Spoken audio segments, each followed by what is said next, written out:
Hello दोस्तों, आप सभी का स्वागत है अमन पीसीएस 24 चैनल पे। और आज के क्लास में फिर हम लोग उपस्थित हो चुके हैं। तो आज का काफ़ी विशेष टॉपिक है जो कि हमारे नॉलेज के हिसाब से काफ़ी महत्वपूर्ण है। तो आज हम उस चीज़ को सही से समझने का प्रयास करेंगे कि जिस समय हम आज खुले आसमान में जब शाम को देखते हैं तो कुछ जलता हुआ हमको गिरते हुए दिखाई देता है। तो वो चीज़ें क्या है, उस चीज़ को हम लोग समझने का प्रयास करेंगे।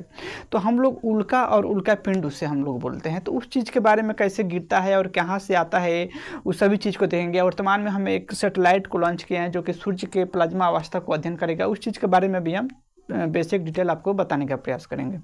तो ये देखिए हमारा हम एक थोड़ा बेसिक एक स्ट्रक्चर बनाने का प्रयास किए हैं जो कि हम बीच में क्या है, सूर्य है। जो कि हम पूरे ब्रह्मांड की बात करें तो हमारा पूरा ब्रह्मांड क्या है, सूर्य केंद्रित है, ना ही कि पृथ्वी केंद्रित। यही हम पहले चले काफ़ी जिस समय हमारा इतना अधिक रिसर्च या इतना अधिक खोज नहीं हुआ था विज्ञान और साहित्य में।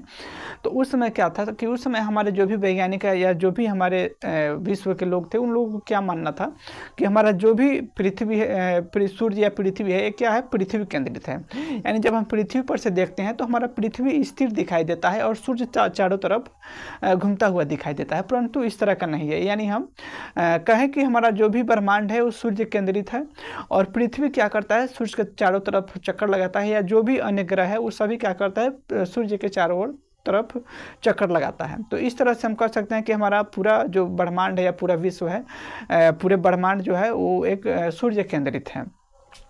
तो सूर्य के सेंटर में है और इसके चारों तरफ जो ग्रह है वो चक्कर लगाता है। उसी बीच में आप देखिए सूर्य के सबसे पास में कौन सा ग्रह है, तो बुध है। उसके बाद में कौन सा ग्रह है, शुक्र ग्रह है, जो कि ये सबसे गर्म ग्रह है, शुक्र। उसके बाद में है हमारा पृथ्वी, जो कि हम कहें कि हमारे पृथ्वी से सूर्य की दूरी कहें तो लगभग 15 करोड़ किलोमीटर है, जो कि हमारा पृथ्वी और सूर्य की दूरी है। वहीं अब इसी चीज़ से आप यहाँ पर समझिए कि हम लोग एक सेटेलाइट को पृथ्वी से यहाँ से लॉन्च किए हैं। इस सेटेलाइट का क्या काम है कि सूर्य के बाहरी जो प्लाज्मा अवस्था है उसको अध्ययन करने के लिए हम लोग लॉन्च किए हैं। तो यहाँ से 15 करोड़ किलोमीटर जब सूर्य की दूरी है तो हम लोगों ने क्या किया है, इस सेटेलाइट को इस तरह से लॉन्च किया है कि आप जानते हैं कि आप जितने भी ग्रह है उसके अपने कुछ ना कुछ ग्रेविटेशन होता है। तो अगर हम इसको एक सही पॉइंट अगर पर नहीं भेजेंगे तो कहीं ना कहीं किसी दूसरे ग्रह के प्रभाव में चल जाएगा। तो वहाँ पे क्या होगा कि सही से वर्क नहीं करेगा हमारा सेटेलाइट। तो आप जानते हैं एक लैग्रांज वैज्ञानिक है जिन्होंने क्या किया था, एक पॉइंट का खोज किया था और एक पॉइंट को लैग्रांज से ही उसको हम लोग L1 भी बोलते हैं। इस पॉइंट क्या उन्होंने खोज किया था, तो एक ऐसा पॉइंट है जहाँ पर किसी भी ग्रह का वहाँ पर ग्रेविटेशन नहीं लगता है। यानी वहाँ पे जब हम 7.5 लाख किलोमीटर पर जब हमारा सेटेलाइट जाएगा तो वहाँ पर सेटेलाइट को समझ में नहीं आएगा कि किस ग्रह के प्रभाव में जाए, किसके प्रभाव में नहीं जाए। यानी वहाँ पर वो न्यूट्रल हो जाएगा। तो इसलिए हम इस पॉइंट पर भेजे हैं कि 750 किलोमीटर पर जाएगा और वहाँ पर उसका फोल्डर खुल जाएगा और वहाँ से हम लोग सूर्य के बाहरी अवस्था को अध्ययन करना संभव है, जिसको हम लोग आदित्य L1 सैटेलाइट जो के नाम से जानते हैं। तो इसको हम लोग कितने L1 जो एक पॉइंट है उस जगह पर हम लोग भेजे हैं। पृथ्वी से कितने दूरी पर है, तो 7.5 लाख किलोमीटर पर है और सफलतापूर्वक वर्क भी अभी कर रहा है। तो ये रहा करंट से संबंधित जानकारी था, तो इसको हम आपको बताने का प्रयास किए। उसके बाद में अब जानते हैं पृथ्वी के बाद में कहें तो मंगल ग्रह है। मंगल ग्रह भी ये पृथ्वी के जैसा ही रहता है, मतलब पृथ्वी के जैसा ही है। जैसे कि हम पृथ्वी के बारे में कहें तो पृथ्वी हमारा 23.5 डिग्री हमारे अक्ष पर झुका हुआ है। तो हमारा मंगल ग्रह भी अपने अक्ष पर 24 या 25 डिग्री लगभग झुका हुआ है। तो जिस तरह का इन्वायरमेंट हमारे पृथ्वी पर है उस तरह का इन्वायरमेंट हमारे मंगल ग्रह पर है, मंगल ग्रह पर भी है। तो हो सकता है कि आने वाले दिन पर वहाँ पर भी हमारे सैटेलाइट के माध्यम से रिसर्च करें और वहाँ पर भी मानव जीवन का संभव व्यक्त किया जा सकता है। या पृथ्वी पर कहीं आने वाले दिनों में अगर कहीं कुछ होता है तो वहाँ पर भी हम मंगल ग्रह पर भी मनुष्य रहा जा सकता है। क्योंकि पृथ्वी पर जिस तरह मौसम चेंज होता है वहाँ पर भी मौसम चेंज होता है, क्योंकि पृथ्वी के जैसा वहाँ पर भी अपने अक्ष पर झुकाव है, इस वजह से। तो ये रहा। उसके बाद में हम कहें तो मंगल के बाद में बृहस्पति ग्रह है और मंगल और बृहस्पति ग्रह के बीच में बहुत सारे छोटे छोटे ग्रह हैं और उसी ग्रह को हम लोग क्षुद्र ग्रह कहते हैं। क्षुद्र ग्रह इसलिए कहते हैं क्योंकि थोड़ा आप गांव में भी देखे होइएगा किसी को लोग क्षुद्र बोल देता है।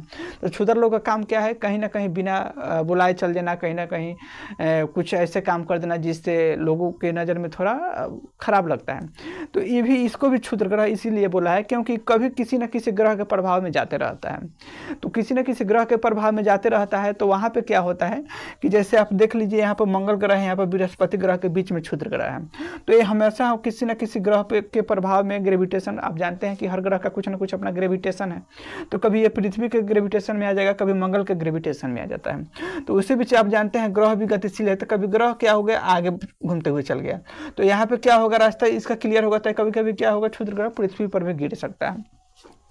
उसी बीच क्या हुआ था कि अब जानते हैं लगभग 5 करोड़ साल पहले क्या हुआ था, इजिप्टा नामक एक उपग्रह उल्का पिंड था जो कि हमारे पृथ्वी पर गिर गया था। पृथ्वी पर कहाँ गिरा था, तो अब जानते हैं कि मैक्सिको के खाड़ी के पास गिरा था।